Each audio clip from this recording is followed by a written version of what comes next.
जन्म देई मुलांना, त्यांना वाढवी. तो जाई बाहेर शिकार घेऊन येईल आणि ती चुलीवर रांधून साऱ्यांना खाऊ घाल. युगामागून युग गेली, काळ पुढे सरकला, बदलला, पण चूल मात्र तीच राहील. फक्त तिची रूप बदल. कधी कोळसा, कधी रॉकेल, तर कधी वायूवर पेटत राहील.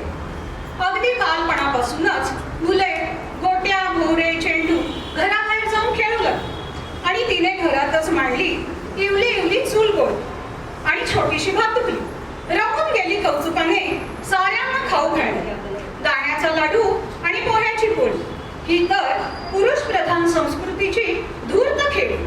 मुलगी शिकली, प्रगती झाली, वयात आली, संसाराची स्वप्न पाहू लागली, नोकरी व्यवसाय करू लागली, त्यासाठी स्वतंत्रपणे बाहेर पडू लागली.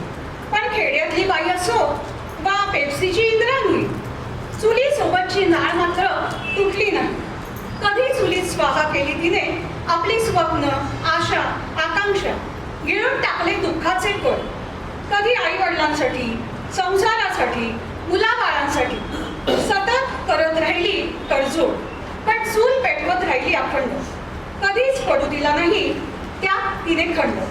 तिची सारी स्वप्ने धूर होऊन विरताना, राख रांगोळी त्याची होताना, लपवत राहिली अश्रू धुराच्याच बहाण्याने. सोसत राहिली वास्तवाची धर, शांतपणे, निमुखपणे, कसलीही तक्रार न करता. देत राहिली सगळ्यांना भूक, भागवत राहिली प्रत्येकाची वेगवेगळी भूक.